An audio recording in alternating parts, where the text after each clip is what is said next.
welcome. If I have another chance to meet you, my name's Chris. I'm lead pastor here at Hoboken Grace, and we are continuing today this conversation, the real Jesus, and looking at, okay, who was he actually? Not who have I thought he was, not what have I heard about him, but going to the eyewitness account of John, Jesus' best friend, the disciple that was closest to Jesus, looking at, okay, who was he actually? And today I'm going to jump right into it because this is an unbelievable story. There's so much to be able to unpack here.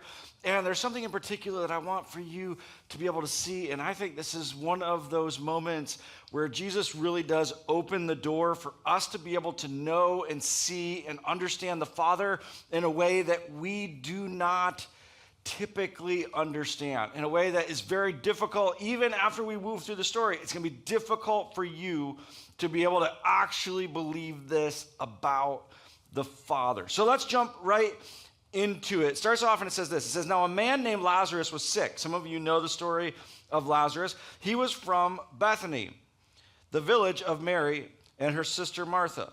This Mary, whose brother Lazarus now lay sick, was the same one who poured perfume on the Lord and wiped his feet with her hair.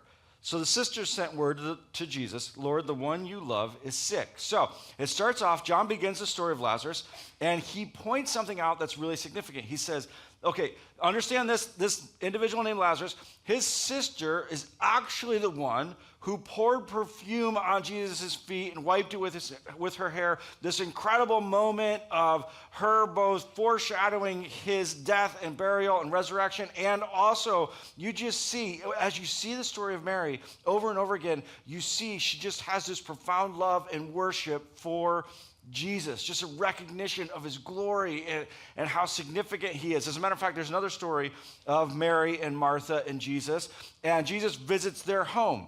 I don't know if some of you may remember this story, but as Jesus is in their home, Martha's trying to get everything ready for the meal and getting the house in order. Mary's just sitting with Jesus. And Martha gets upset about it and says, why don't you tell her to help me? And Jesus says, Mary has actually chosen the better thing, and it won't be taken from her. And you see, Mary just had this longing to know and to be near and to be with Jesus. And so there's a relationship here. It's not just that Lazarus is another random story that pops up inside of Jesus' life. It's not just that Lazarus is just another story that John wants to tell. There's a relationship between Mary and Martha and Jesus. There's a relationship between Lazarus and Jesus. And so when they send for him, they don't just say, hey, listen, could you come help us out? They send him and say, Lord, the one you love is sick. And so you see there was a relationship between Jesus and Lazarus and that they were friends. This isn't just a random person that we're talking about as we begin to move through this story. But what Jesus does is a little bit surprising, because I'm sure if you've seen Jesus do what Jesus has been doing, and you've seen him do the miracles, and Mary and Martha have seen this, if you've seen that, and you know the relationship that you have with him, you know the relationship that Lazarus has with him, when Lazarus gets sick, here's my question. Are you worried?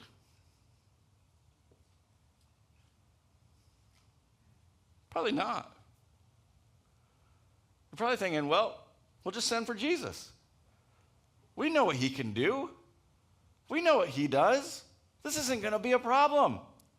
We have the inside track on the guy who's healing everybody. We know him. He likes us. We'll just send for Jesus. We'll be fine. Everything's going to be fine. And so they send for him.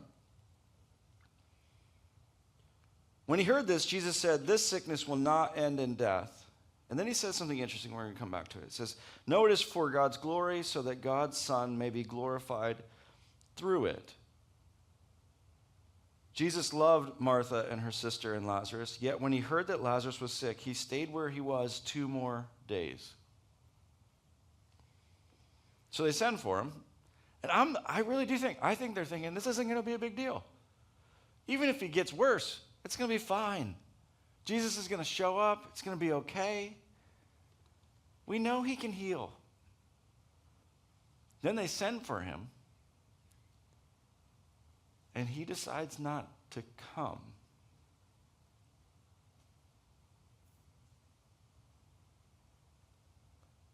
It says he stayed where he was for 2 more days. I've often wondered what those 2 days were like, because the disciples know that Lazarus is sick too. But Jesus, well, he says earlier that this sickness won't end in death, so maybe they just think, well, he's just going to take care of it from a distance, because sometimes he's done that, hasn't he? He's healed from a distance. He doesn't always have to be there, so maybe he can heal from a distance. And so maybe they're thinking, well, Jesus is just going to take care of it from here. But either way, they decide, okay, we're going to stay here for a couple more days. And then all of a sudden, he says to his disciples, it says, then he said to his disciples, let us go back to Judea. But Rabbi, or maybe they weren't worried about not going back because of what they're about to point out. He says, but Rabbi, they said, a short while ago the Jews tried to stone you, and yet you are going back there? In other words, they weren't all that excited to go back either, because of the fact that, and we've seen it building as we've been moving through this eyewitness account. I mean, they're getting more and more and more aggressive about trying to kill him. And so when he says, hey, let's go back, they say, not sure that we want to do that. They've been trying to kill you. Jesus answered, are there not 12 hours of daylight? A man who walks by day will not stumble, for he sees by this world's light. It is when he walks by night that he stumbles, for he has no light. Jesus says something like this earlier in the book of John as well. It has to do, it was actually a modern day proverb. It had to do with walking in what you know to do. And he's saying, listen, as long as I'm walking in what I know the Father's called me to do, I'm going to be fine. It's when I step out of that light, when I step out of what I know he's called me to do, that I'm in trouble. After he had said this, he went on to tell them, our friend Lazarus has fallen asleep, but I'm going there to wake him up. His disciples replied, Lord, if he sleeps, he'll get better. It's really, I mean, the disciples are amazing. They're just amazing. And they don't see what he's talking about. But as I was reading through this and preparing for today, it just struck me how much this passage, because it's going to continue a little bit, how much this passage, it enlightens the way that we as humans, our perspective on a moment. Because we're so trapped in what we can see, we can't, to move beyond it to the big picture is so hard. And so everything, there's all of this playing out. And Jesus in this moment is executing this phenomenal experience of the Father that you're going to see in a little bit. He's executing all of this. And the disciples are so caught up in just what's right here. We can't go to Judea. They're going to kill you. Oh, he sleeps. He's going to get better if he's sleeping then. We don't need to go to Judea. So then he told them plainly, Lazarus is dead. That was pretty plain. And for your sake, I am glad I was not there so that you may believe, but let us go to him. Then Thomas is an interesting character. Then Thomas said to the rest of the disciples, let us also go that we may die with him. It's one of my favorite lines. This is why I call Thomas Eeyore.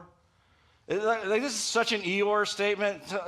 Some of you grew up with Winnie the Pooh, you know what I'm talking about. I mean, this is the ultimate Eeyore statement. Let us go too so that we can die with him. I mean, it's the perfect Eeyore statement. I mean, and Thomas is always that way. Like, he's doubting. He's just like, blah, blah, blah. It's just, I don't know why they keep him around, but they do. Yeah, and so he's like, all right, fine. I guess this is it. We all knew it was coming eventually. This is when we die. Let's just all go die. So they decide to go. On his arrival, Jesus found that Lazarus had already been in the tomb for 4 days. Bethany was less than 2 miles from Jerusalem, and many Jews had come to Martha and Mary to comfort them in the loss of their brother. So many people had come out from Jerusalem to visit them. When Martha heard that Jesus was coming, she went out to meet him. But Mary stayed home. This is the first moment where you see. Sometimes you can read through these stories, and it's really easy. You know, I say this all the time. It's really easy to read through these stories and not actually put yourself into the story. Don't miss the gravity of what has happened. You have to put yourself into the story, which is why I asked you earlier, do you think they were worried? What are the emotions that they've experienced since Lazarus got sick?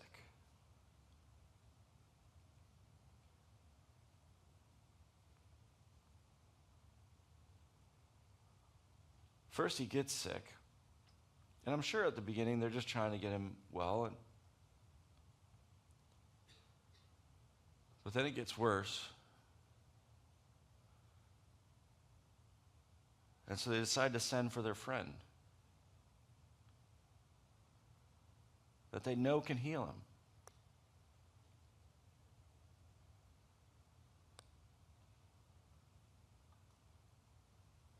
And he doesn't come. And then their brother dies.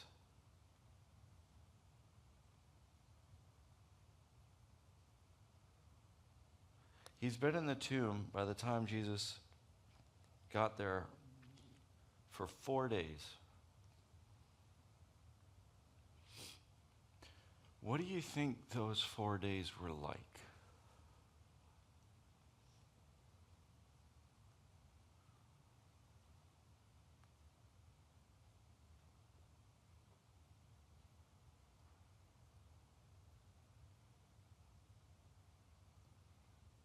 I mean, 4 days.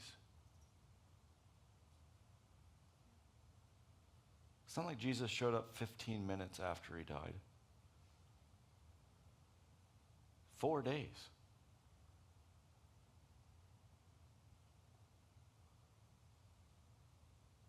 What do you think the emotions were?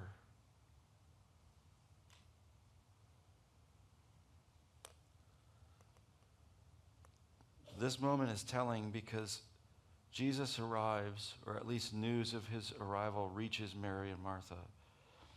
And it says this, it says, when Martha heard that Jesus was coming, she went out to meet him, but Mary stayed home.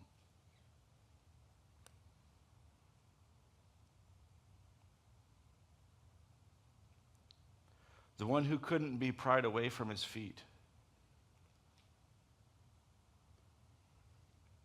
to do anything else. The one who had anointed him with perfume and washed it with her hair.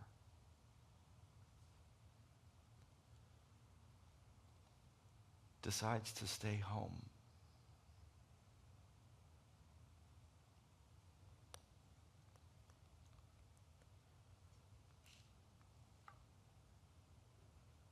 She hears that Jesus is coming.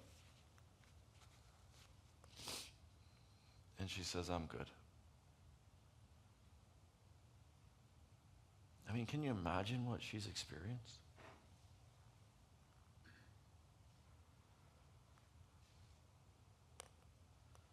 Martha gets to Jesus and says this. Lord, Martha said to Jesus, if you had been here, my brother would not have died. But I know that even now God will give you whatever you ask. And I love this moment because this moment captures so much of the tension of our lives with God. And I love this moment because so many of us have experienced this. Where we're walking through something in life, and you're walking through it and you're saying to yourself, I know God could do something about this.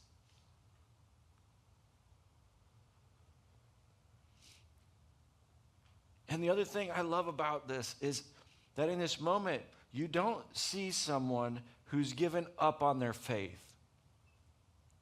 Because very clearly she says to him, listen, I know not just that if you'd been here, he wouldn't have died, but I know that even now God will give you whatever you ask. This isn't someone who's given up on their faith, but it is someone, and all of us have been there. It is someone that is wrestling through what in the world is going on.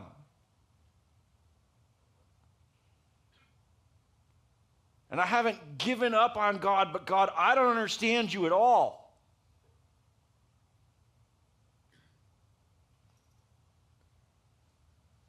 Like, if you can do something, why didn't you do something? If you could be here, why weren't you here? If you could have healed, why didn't you heal?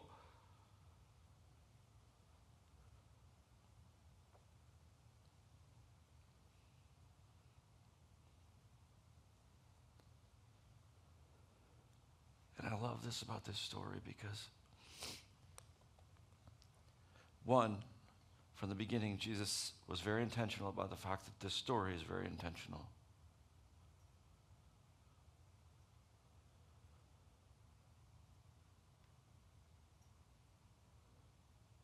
And I love it because when you find yourself in that moment, I want you to know Jesus very intentionally walked through this story because he wanted you to know it's okay to struggle in those moments. He doesn't reprimand Martha for what she says. And he presents us with this moment so that all of us can see, no, there are going to be these moments in life when God doesn't do what you expect him to do, when it doesn't work the way that you think that it's going to work, and it's going to bring you to a point where you're going to have to wrestle through this. And Jesus, as he steps into this moment, he invites that with Martha. And Martha's trying to work through this. And it's interesting as we continue because Martha comes to it and she's got her faith and she's looking at Jesus and she's like, I don't know what to do with this. And in a very real way, and this is one of the interesting things because we sing this song, and some of you really struggle with this song because you've been in moments like this, or maybe you are in a moment like this, but we sing this song and there's this little chorus to it. It says, you'll never fail me. You've never failed me yet. You'll never fail me. And we sing it over and over and over again. And sometimes I sit there and I sing that song and I think, I wonder how many people in this crowd think that's not true.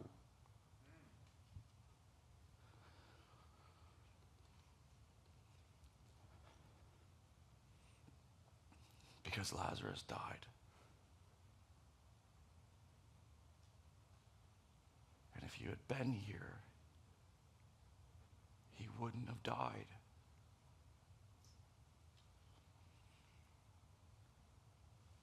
And in this moment, you see this confusion and this struggle. And in a very real way, Martha's looking at Jesus and saying, you failed me.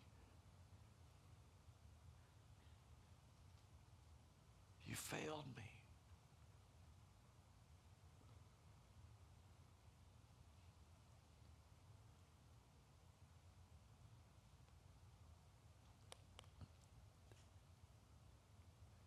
And the reality is that if you're on this journey with Jesus, there will come I promise you, there will come a moment where you will find yourself in a situation and you will look at him and you say, you could have changed it, but you didn't. You failed me.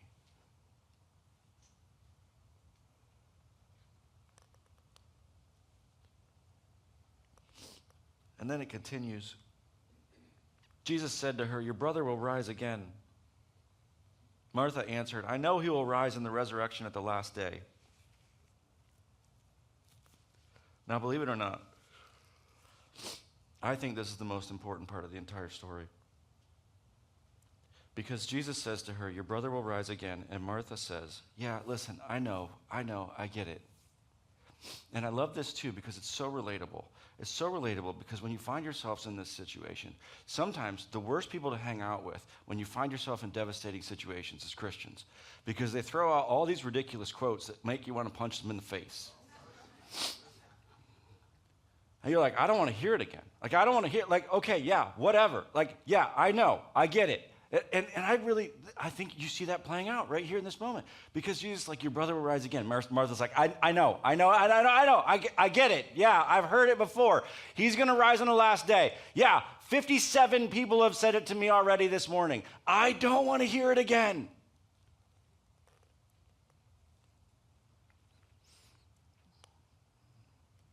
Jesus said to her,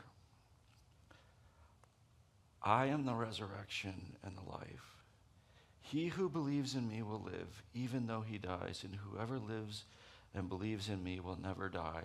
Do you believe this? Now, here's why I think this is the most important part of the story. He says, your brother will rise again. She says, yeah, I know all the religious quotes. I get it. I've heard it. And Jesus says, no. I'm not asking you to trust some religious quote. I'm not sharing with you some religious idea. I'm making you a personal promise.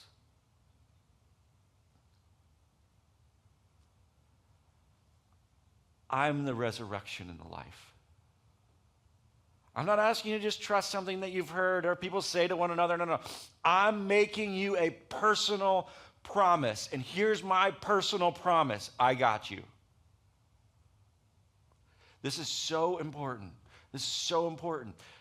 Because I think for so many of us, this whole idea of there's more to this life than just this life, there's more to it. For so many of us, we have walked into that and said, I'm going to trust this religious idea. Listen to me. Jesus doesn't ask you to trust a religious idea. He asks you to trust him. And in this moment, he makes it personal. He said, no. Whoa. We're not doing that. This is me and you, Martha, and I'm asking you to trust me. I'm the one that you can trust, that there's life at the end of this tunnel. I'm the one that you can trust, that no, there will be life, and you will know life if you've known me.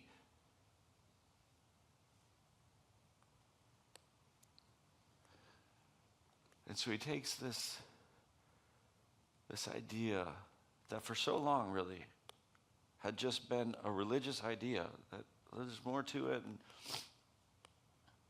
I mean, at the time of Jesus, there was all this back and forth whether or not there even was a resurrection. Half of the religious leaders didn't even believe there was a resurrection.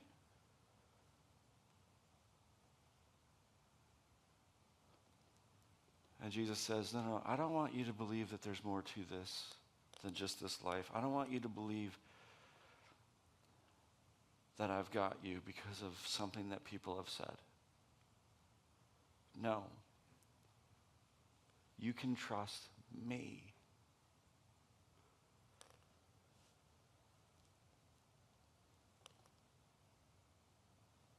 And then he asked her this question, do you believe this? Yes, Lord, she told him, I believe that you are the Christ, the Son of God, who is to come into the world. Now, I'm going to pause here for just a second, because I want to attack something that some of you believe or some of you have been told. Because this is one of the most significant statements of faith in all of Jesus' life. We've been traveling through this together. Some of you have been reading through John with us. This is one of the most significant and clear statements of faith in all of Jesus' life. Yes, Lord, she told him, I believe that you are the Christ, the Son of God, who is to come into the world.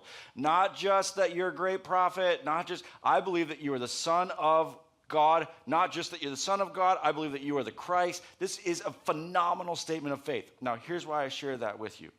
Because some of you believe when you find yourselves in those moments and God isn't coming through the way that you think he should come through, you think if I just had a little more faith, it would change the situation.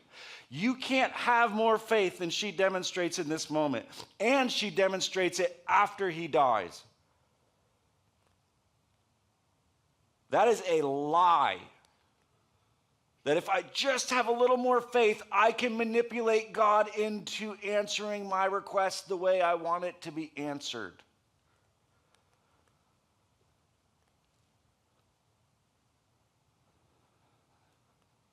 That's not true.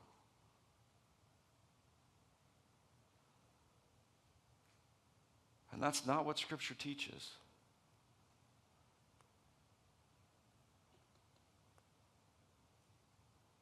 And in this moment, you see someone with phenomenal faith. And yet her brother still died. Do not believe that lie. I meet so many people who are captured by guilt because they think, I just didn't have enough faith. That's not how God works. And you cannot manipulate God that way.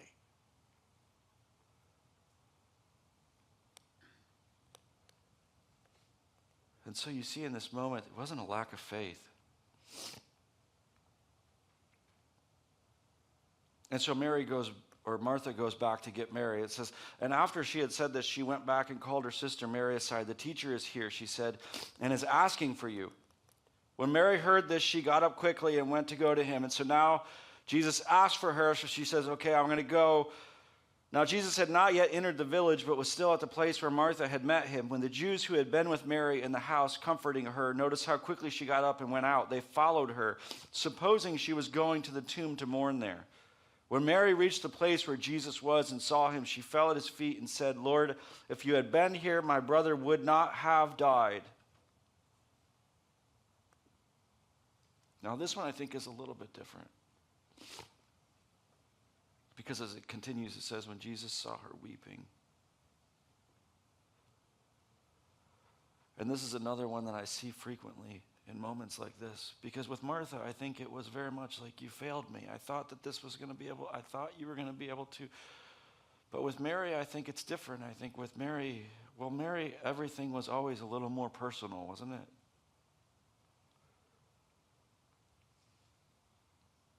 And so in this moment, I think as Mary falls at his feet weeping, it's not that you failed me, it's that you hurt me.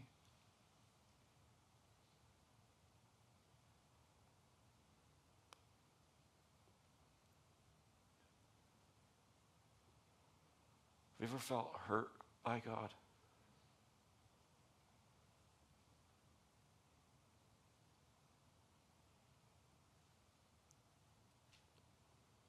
You hurt me.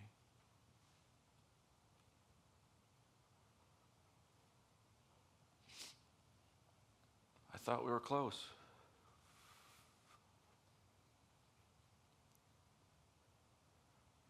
And you didn't show up.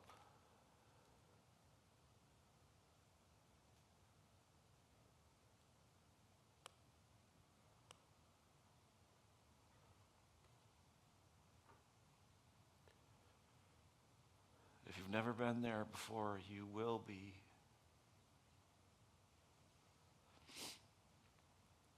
And when you're there, I want you to come back to this story because I want you to know Jesus isn't running from those moments.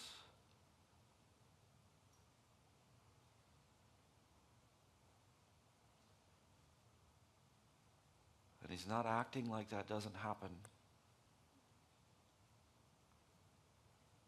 He tells us it's going to happen.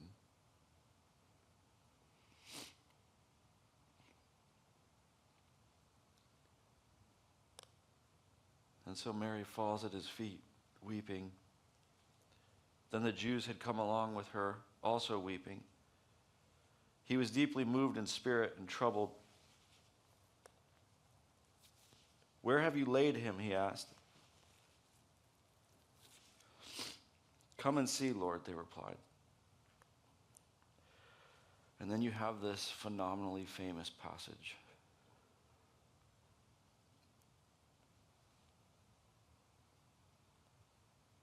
Jesus wept.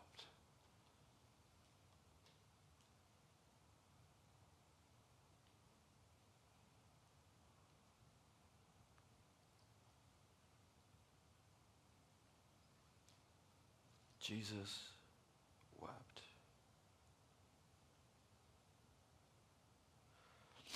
Now from the beginning of the eyewitness account, what has Jesus said he's here to do? He said it over and over again. I mean, it's become almost annoying how many times we have to say it. What has he said he's here to do? I've come so that you could know the Father. And if you've seen me, you've seen the Father. And I don't do anything the Father isn't telling me to do or anything that the Father's not doing. I just do what he tells me to do, and I want for you to know him. And in this moment, what does Jesus do? He weeps.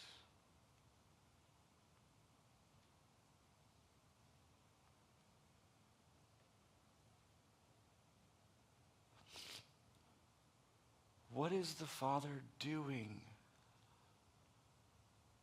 when you find yourself in those moments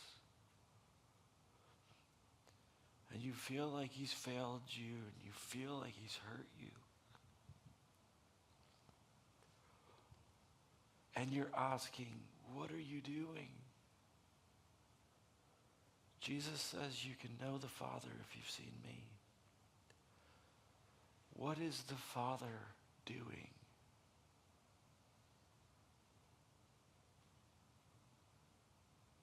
He's weeping.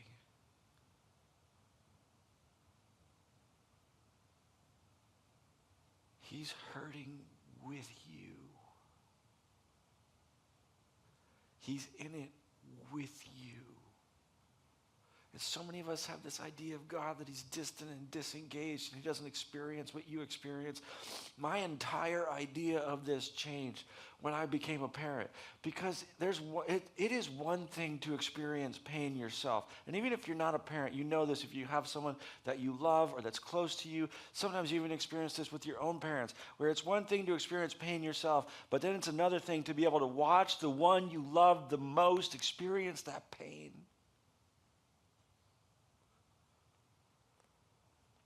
And you could go around this room and you could ask every single parent, would you rather have it happen to you or to your child? And they'll say, I would rather have it happen to me. Not just to spare their child, but because it actually hurts more when it happens to them. How do you think that is for your Heavenly Father? Do you think that you are more loving parents than he is? Do we think that we actually know how to love better than he does? Do we think that we're more empathetic than he is? Absolutely not. What is he doing?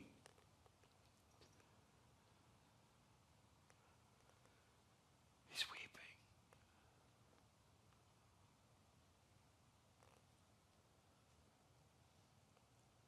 Then the Jews said, see how he loved him?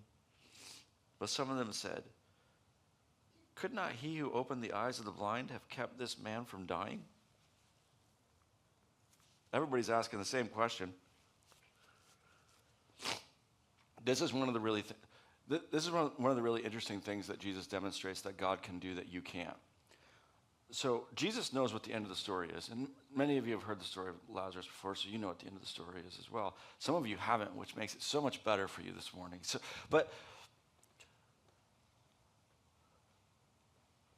one of the things that God has the ability to do, and this is one of those moments where you're like, man, I don't know how you would do that. I don't know how you could be present in the moment while knowing the future. As human beings, we cannot be present in the moment if we know the future. We don't have the ability to hold ourselves back. So we feel what we know from the future, not the moment, not the present. God doesn't do that. God has the ability to be able, and Jesus demonstrates it in this moment. Jesus is both present in the moment, knowing the future. He knows what's going to happen. He's told you basically from the beginning of the story. But he has the ability to be present in the moment with us and to be able to weep with us, to laugh with us, to cry, all that goes into the present moment while also knowing the future. And everyone's asking, wait, couldn't he have healed this guy? Couldn't he have healed this guy? Jesus, once more deeply moved, came to the tomb. In other words, he's still weeping.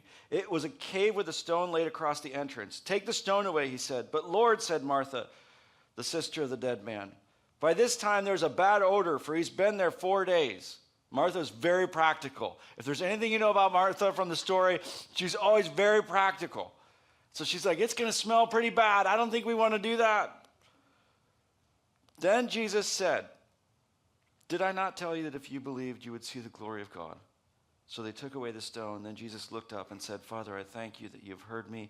I know that you always hear me, but I say this for the benefit of the people standing here, that they may believe that you sent me. When he said this, Jesus called out in a loud voice, Lazarus, come out. The dead man came out, his hands and feet wrapped with strips of linen and a cloth around his face. Jesus said to them, take off the grave clothes and let him go. Therefore, many of the Jews who had come to visit Mary and had seen what Jesus had did put their faith in him. And in this moment, he raises Lazarus from the dead. Now, again, put yourself in the story. What are your emotions? Who knows? That is a myriad of emotions, isn't it? On one hand, you're really excited because he's back. On the other hand, you're like, why did I have to go through this? This is not what I opted for. 4 days of hell before he comes back. There's all of these different emotions. But don't miss what Jesus said to Martha in the middle of the story.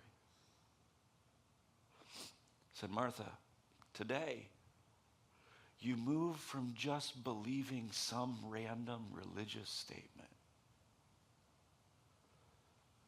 to believing me. I'm not asking you to trust some religious thing. I'm asking you to trust me. And if you're with me, there's life at the end of the tunnel. And there's so much that he's teaching us here, because the reality is, along the way, none of them know the complexity of what he's about to do. None of them know the complexity of the story that he's telling. And that's so important for us, because when we find ourselves in those moments and we're like, man, I just want you to heal them. Many of us have a fool's theology about healing, because we think, in other words, a fool is someone who sees a moment as disconnected from the rest of their life. A fool is someone who believes what happens in Vegas stays in Vegas. What happens in Vegas never stays in Vegas. You're far more interconnected than that. Life is far more interconnected than that. Even if no one ever hears about what happens in Vegas, it doesn't stay in Vegas. It comes with you. It impacts you the rest of your life, right? There is no way to just segment off a moment of your life. Everything in life is interconnected, phenomenally interconnected. But we have this fool's idea of healing. And so we think, okay, God, I'm going to pray for you to heal in this moment, or I'm going to pray for you to act in this moment, and we act like it won't impact the rest of the story. How much of life beyond this moment was impacted by the fact that Lazarus comes back from the dead? How many people are alive for generations? The trickle-down effect of moments like this are far beyond our comprehension. They impact the complexity of the story far more than we think, and the complexity of the story he's telling is far greater than we think. Think about everything that has to happen through all of the scriptures to lead to this moment where Jesus comes to be able to do what he does on that cross. It's far more complex. And in this moment, from the beginning of it, Jesus says, listen, what's happening with Lazarus, this isn't about really him about being sick. This is about me revealing myself to the world and people understanding who I am. And he says, I'm about to do that through the story. We have no idea the complexity of what he's doing.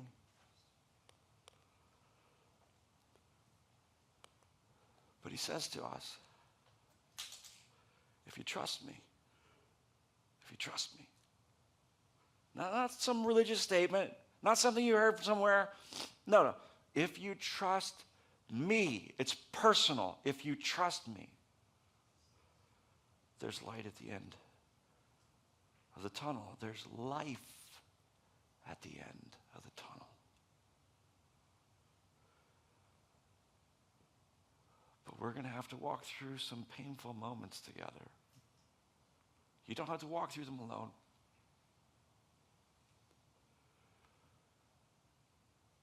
But in the story I'm telling, we're going to have to walk through some painful moments together. I'm going to be there with you. And I got you. And know this. There's life at the end of the tunnel. I promise you. He personally promises you there's life at the end of the tunnel.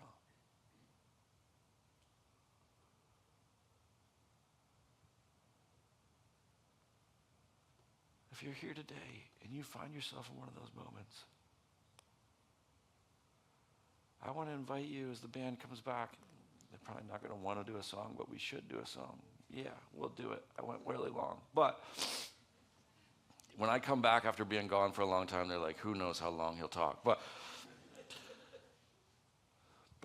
if you find yourself in that situation, go to him with your hurt. He's not afraid of it.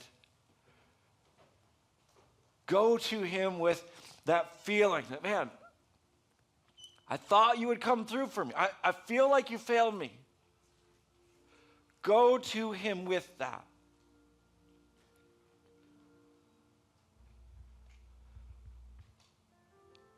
Allow your Father to take you in his arms and to weep with you. And then listen to his promise. I know you don't understand the complexity of what's happening right now, but there's life at the end of this tunnel. I promise you there's life at the end of this tunnel. And so that you will know that it's true, not only am I going to raise Lazarus from the dead, but I'm going to walk out of that tomb myself as well.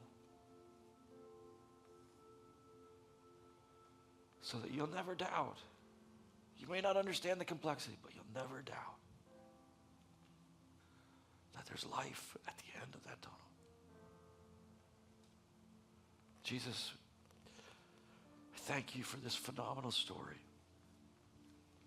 I thank you that you gave us this story that not just so that you would be glorified in that moment, but so that those of us who are in that moment now or will engage moments like that in the future, that we'll know that, no, you're not distant and disengaged, that you're there with us.